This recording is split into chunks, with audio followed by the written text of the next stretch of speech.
Assalamualaikum warahmatullahi wabarakatuh. Salam sejahtera. Bapak dan Ibu sekalian, kali ini kita mengangkat topik dengan judul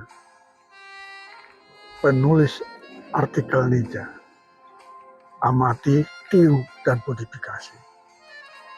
Ini sebetulnya metode yang sudah lama ya, tetapi belakangan ini populer lagi dengan istilah ATM tadi, amati, tiru, dan modifikasi.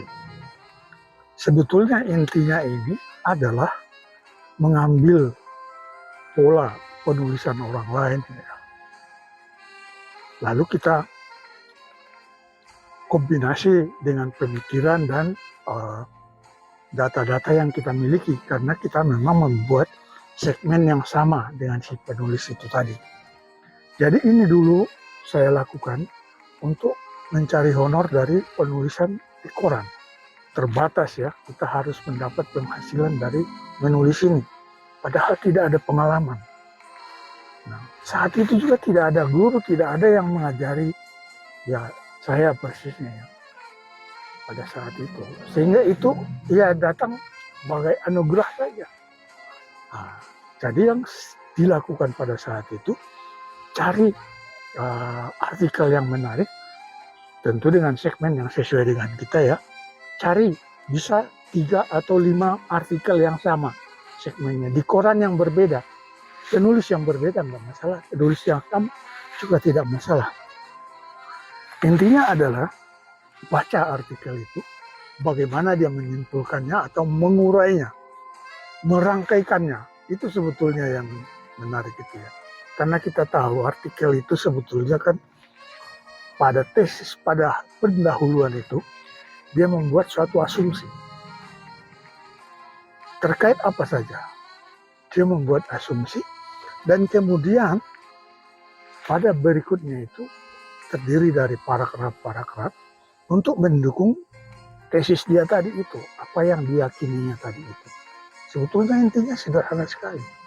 Jadi kalau ada suatu masalah, dia berpendapat begini, untuk mendukung itu dia mengambilkan data-data atau pendapat-pendapat, pandangan-pandangan orang terpandang yang bisa dijadikan referensi terkait hal yang sama, ataupun dari pengalaman-pengalaman masa lalu. Tergantung kedalaman dia penulis itu ya, panjang pendeknya tulisan itu.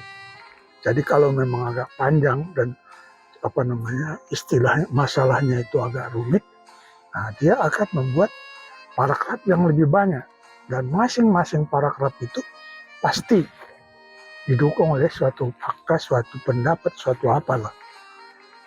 Tentu yang mendukung apa yang dia kemukakan tadi di pendahuluan tadi itu. Itu intinya.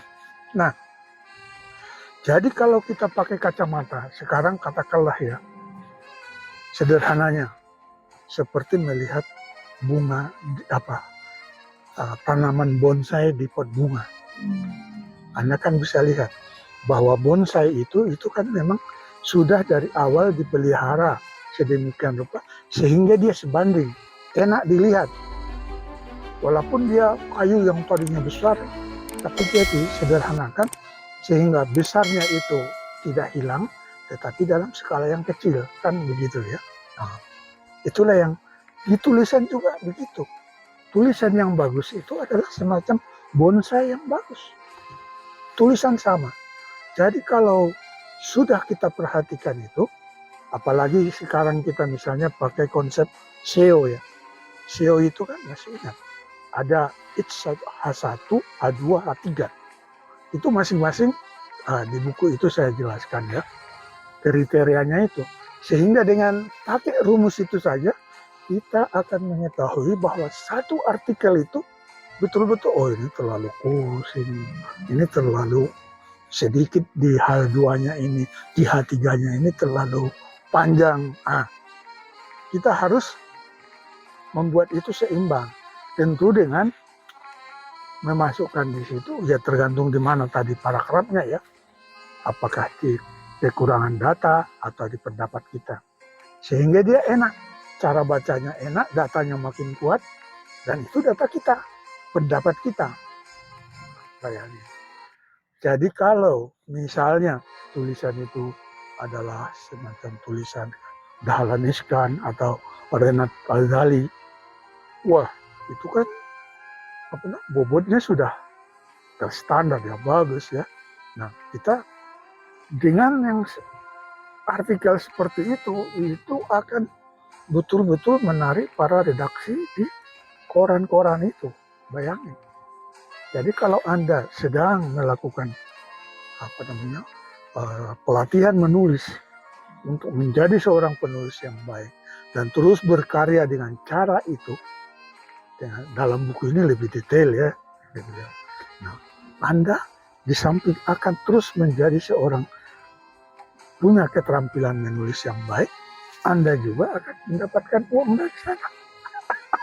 Itu yang membuat metode ini metode yang menarik, apalagi dengan pola internet sekarang ya. Nah, kalau zaman dulu itu belum ada mesin tik. Pada zaman saya dulu mesin tik, dan kalau salah di tik X. Apalagi kita punya data itu harus ditulis dan dibikin kayak clipping gitu. Jadi Bapak dan Ibu, untuk menjadi seorang penulis yang ATM tadi itu sungguh sangat nikmat. Ya hasilnya, ya keterampilan yang kita dapatkan dan juga upaya yang kita lakukan itu betul-betul terasa manfaatnya. Penelitian kita jalan dan penelitian ini harus terus dipertahankan sehingga suatu saat dia akan menjadi sebuah buku yang menarik sesuai dengan apa yang perlu dibukukan gitu. Itu semoga bermanfaat. Wabillahi taufiq wal hidayah. Wassalamualaikum warahmatullahi wabarakatuh.